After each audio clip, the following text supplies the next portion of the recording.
Greetings, people of the realms! Welcome to my new video about my Warhammer Age of Sigmar collection. In my previous videos, I have unboxed my Soul Wars box containing the first miniatures, and I've shown you the paint that I've purchased. The miniatures have now been assembled and they are ready to be coated and painted. I wanted to show you some of the things that I've learned when assembling them and share my experiences with you, so that way you don't have to make the mistakes that I made. And also I want to talk a bit about the colors that I want to use. Now first, I'll discuss the Nighthaunts that come with the box. I have arranged them over here. And when they were being assembled, I noticed that there were two pieces that were called for twice that were not in the box. And those are the pieces. It's piece D20. It's the back end of the Dreadwarden for the chain rasps. And then there's another regular chain rasp wearing a stockade plank over his shoulders that uses this piece. But the rare for these miniatures is only provided twice. Now, since both plastics hold both the front ends, this means you can choose to assemble either two Dreadwardens, or one Dreadwarden and a chain rasp, or two chain rasps. I would recommend not to choose this last one, the two regular chain rasps, because that way you won't have enough pieces for at least one Dreadwarden, and if you want to actually play with your armies, you need one in battle. Now, the miniatures are taken out of the plastic with pliers. I did not use the official plier because I didn't buy it, and I used my own toner clipper. It worked out okay, but I still think that I would have had a better result with the official pliers with the sharp tip. So I will be ordering that for my next pieces. It was a lot of work to clean all the leftover bits of plastic, and also the clipper didn't always clip well, didn't always cut. And in addition, it has gone blunt now, so I can't even clip my toenails anymore. Therefore, going for that official tool seems worth it. I didn't know by then, but there you have it. Then, when applying the glue, this glue bottle came in really handy. It has a needle, so you can apply the glue very, very precisely.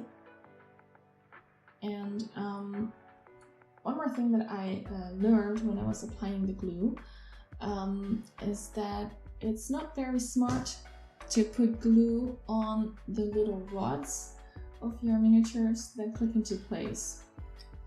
They're actually on this side, and you can see them over here.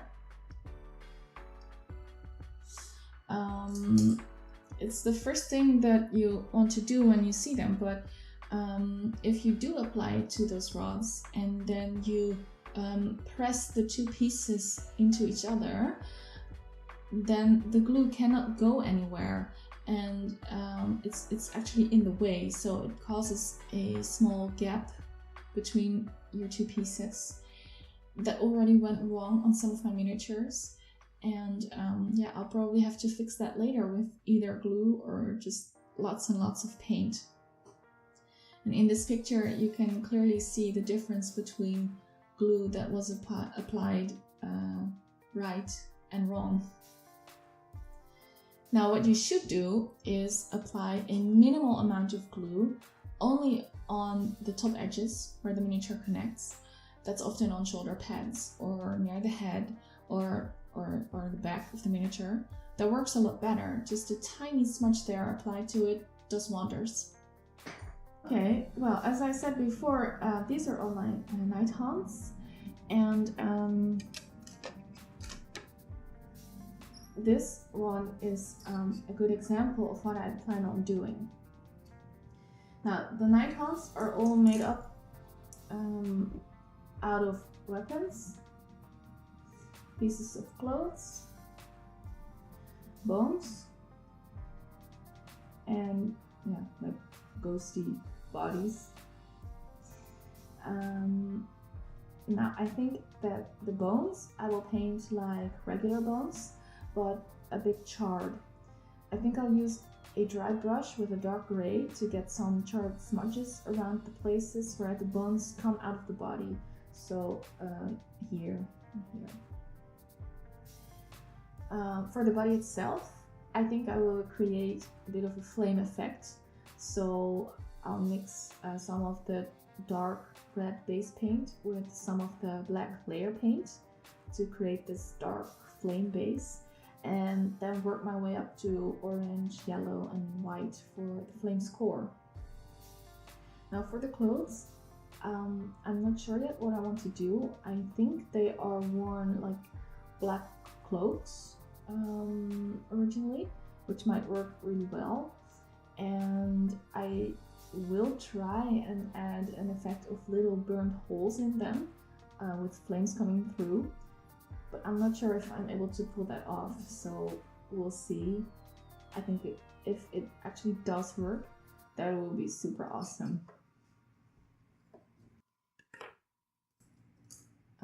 I will paint all of these miniatures in that style. I like to call this color scheme the Fire Haunt, and I'm really hoping that it works out. And I will show you once I have some completed and let you be the judge of it. Now I have placed my Stormcast over here to show you what I plan on doing with these. First, I would like to show you again what happens when you have too much glue, especially on the little rods. In this picture you see a Stormcast that I messed up, and I already showed you a Night Haunt that was ruined. You would think that I would learn after I ruined a miniature, but no. So don't do it. Okay, now for the color scheme, I'll show you on this miniature. I want to make these things have like black steel armor, so I'll be using black base colors, steel layers and dark steel shadow paint for the bits of armor, so like the harness over here and you know, also on this over here.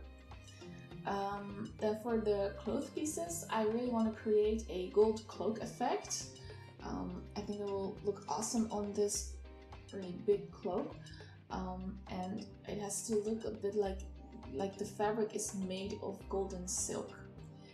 I'll mix some white cloth in there, possibly some purple and silver for the rest of it. And by using the crimson shade paint on a blue base layer, I can create a deep purple color that actually resembles the original blue from the original color scheme, but has a purple glow vibe mixed in. That way I can add a small touch of the original Stormcasts, but hopefully get a nice and shiny look without it looking too cartoony.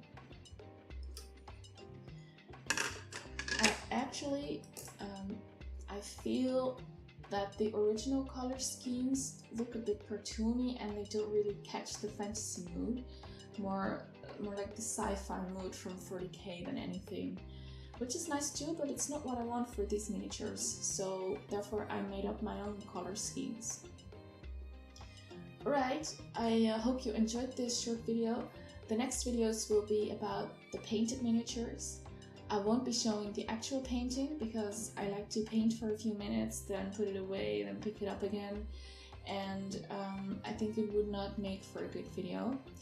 But I'll show you the results and then explain what colors I used and how I achieved certain effects. That is, if I succeed in creating pretty paint jobs. And if it looks ugly, I will show you anyways, but then I'll just ask for advice instead. Okay, thanks for watching. Fingers crossed for a good result, and I'll see you next time. Bye!